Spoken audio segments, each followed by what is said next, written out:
Seed oils have become public enemy number one in the wellness world, but is the science behind seed oil fear actually solid, especially for women's hormonal health? If you've been in any wellness space online in the last few years, you have heard about seed oils. Canola oil, soybean oil, sunflower oil, corn oil, they've all been labeled toxic, inflammatory, hormone disrupting, and responsible for everything from obesity to chronic disease. But the evidence on seed oils is more complicated than the wellness world tends to present it. And as someone who is committed to giving you the actual science, I want to walk through what we know, what's extrapolated, and what it means practically for your hormonal health.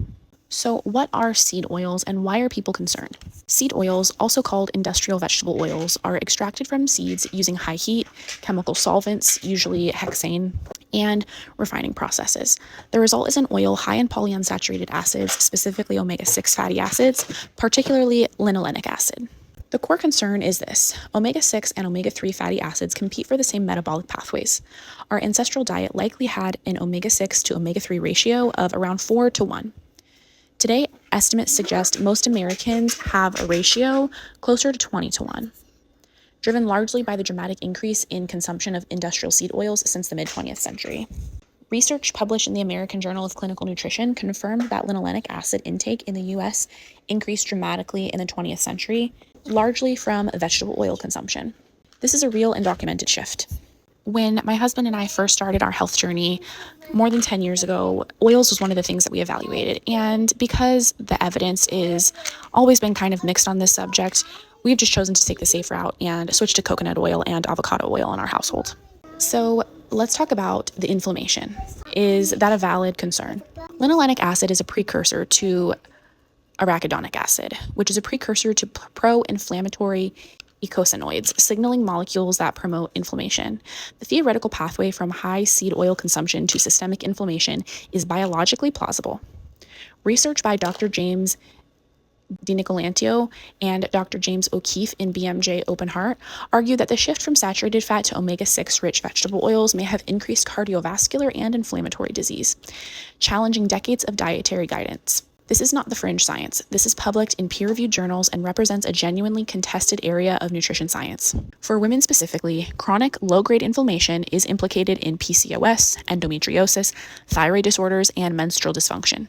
If dietary patterns that increase omega-6 consumption contribute to inflammation, they may contribute to these conditions. That's a reasonable hypothesis, but direct causation in studies are limited. And like I said, because of the limited amount of research on these studies, in my household, we've decided just to cook with coconut oil and avocado oil just to play it safe. And in addition to that, the nutrients from these oils are so good for our bodies. So let's talk about seed oil critics and what they get wrong. The strongest anti-seed oil claims often go further than the evidence supports. The claim that seed oils directly disrupt hormones, cause estrogen dominance, or are definitively toxic at typical dietary doses is not well supported by direct human clinical evidence. Context also matters. A small amount of olive oil, which is technically not a seed oil, it's a fruit oil, is not the same as deep frying in rancid soybean oil at high temperatures repeatedly. Oxidation of polyunsaturated fats during high heat cooking is a real concern. Oxidized lipids are more inflammatory than unoxidized ones. This is where the concern has more direct evidence. It's also worth noting that the overall dietary pattern matters more than any single food. A diet high in processed foods, which are by default high in seed oils, that is going to derive worse outcomes than a diet of whole foods with moderate seed oil exposure. The co-founders here are significant. So my take on seed oil is if you eat clean oils at home and you eat a whole foods diet in your own house, then when you go out to a restaurant or to a special event, you don't have to worry about the seed oils that may or may not be in that food. Because also, mental health matters, and the social experience of getting to share food with friends is important as well.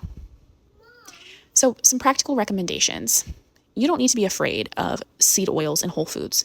You want to be thoughtful about it.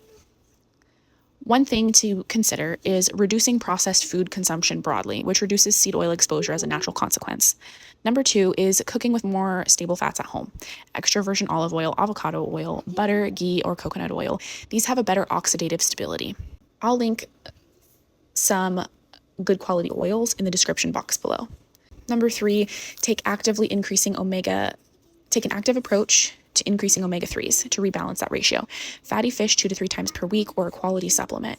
If you're vegan or vegetarian, you can use algae oil, and I'll link some of these products in the description box down below as well. Chia seeds and flax seeds are also very high in omega-3s. If you want to know your omega-3 status, you can try the Omega Quant. It's an at-home omega-3 index test. It's a finger prick blood test, and it tells you exactly where you are. I'll also link this in the description box. So overall, what's really the message here? We know that seed oils are not great for us. We know that they're high in omega-6s. Some of the claims that are presented on social media are a little bit outside of what the evidence can confirm, but my mindset is that my health and my family's health is of the utmost importance. So I choose to play it safe at home. That way, when I'm out, my mental health can also flourish, and I can enjoy meals with friends or snacks at special events with my kids. It's a genuinely evidence-formed approach. If you found this video helpful at all, please share it to anyone that might enjoy it or benefit from it. And let me know in the comments, what oils do you like to cook with in your house? Thank you so much for spending your precious time with me today. Take care of yourselves, and I'll see you next time.